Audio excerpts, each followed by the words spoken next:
इन कुत्तों की सुनिए। आपके सामने जोरों से भौंक रहे ये कुत्ते अपनी वफादारी और जिम्मेदारी की कहानी सुना रहे हैं। वे अपनी पीड़ा सुना रहे हैं।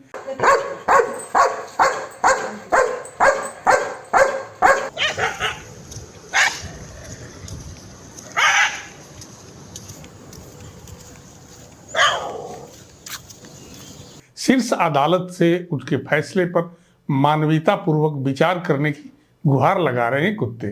दिल्ली और एनसीआर में सड़कों से आवारा कुत्तों को हटाकर एनिमल सेंटर में रखने के सुप्रीम कोर्ट के फैसले को अच्छा बता रहा है।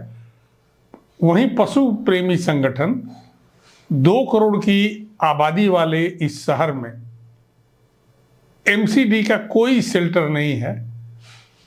इनकी रिहाइश के लिए दिल्ली में 3000 शेल्टर की जरूरत होगी और एक कुत्ते के भरण पोषण पर करीब 40 रुपये प्रतिदिन खर्च आने का अनुमान है। जाहिर है रोजाना 3-4 करोड़ रुपए का खर्च आएगा। दिल्ली के मेयर इकबाल सिंह ने बताया कि नगर निगम के पास कोई शेल्टर होम नहीं है। हालांकि दिल्ली नगर निगम के पास 10 नसबंदी केंद्र जरूर हैं। WHO के अनुसार हर साल इससे 18 से 20 हजार मौतें होती हैं, जिनमें दुनिया में होने वाली कुल रेबीज से जुड़ी मौतों में 36% भारत में होती है। सरकारी आंकड़ों पर गौर करें तो पिछले साल रेबीज से 54 मौतें दर्ज की गई थी, जो 2023 में 50 मौतों से अधिक है। आवारा पशुओं के प्रबंधन के लिए केंद्र सरकार का संशोधित पशु जन्म नियंत्रण नियम 2023 मौजूद है। इसमें आवारा कुत्तों की संख्या को काबू में करने के लिए केंद्र ने कई दिशा निर्देश दिए हैं।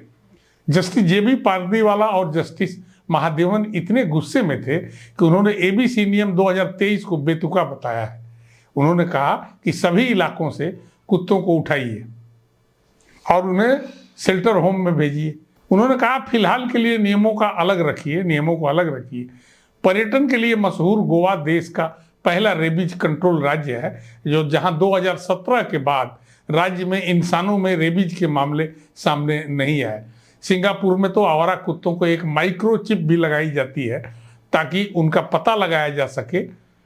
रिपोर्ट के मुताबिक बीमार और खतरनाक जानवरों को मारने का अधिकार प्रशासन को दिया गया है। 1 अप्रैल 2025 को लोकसभा में केंद्रीय मत्स्य पालन, पशुपालन और डेयरी राज्य मंत्री प्रोफेसर SP सिंह बघेल ने बताया कि 2024 में देश भर में करीब 37,15,000 डॉग बाइट के मामले दर्ज हुए। वहीं साल 2023 में करीब 30,52,000 ऐसे मामले सामने आए थे। 2024 में रेबीज से 54 मौतें दर्ज की गई है, जो 2023 में दर्ज 50 मौतों से अधिक है। पिछले साल कुत्तों के काटने के लगभग 37 लाख मामले आए थे, जिनमें से लगभग 22 लाख मामले ग्रामीण इलाकों में से थे, जिनमें महाराष्ट्र, तमिलनाडु, गुजरात और कर्नाटक में कुत्तों को काटने की शिकायतें सबसे अधिक आई थीं। साथियों, वर्ष 2003 में कुत्तों के काटने के 30 लाख मामले सामने आए थे, जबकि इस साल अब तक कुत्ते के काटने से 54 मौतें हुई हैं।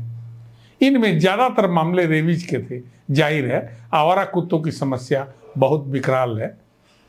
पशु अधिकार संगठन पेटा इंडिया ने कहा है कि कुत्तों को बेघर करना या पिंजरे में बंद करना न तो वैज्ञानिक है और न यह कभी कारगर साबित हुआ है।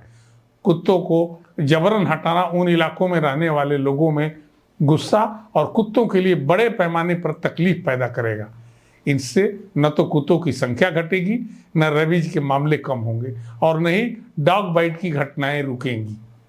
भारत में रिपोर्ट किए गए कुल रेबीज मामलों में और मौतों में लगभग 30 से 60% 15 साल से कम उम्र के बच्चों में होते हैं, क्योंकि बच्चों में होने वाले कई काटने के मामले पहचाने या रिपोर्ट नहीं किए जाते।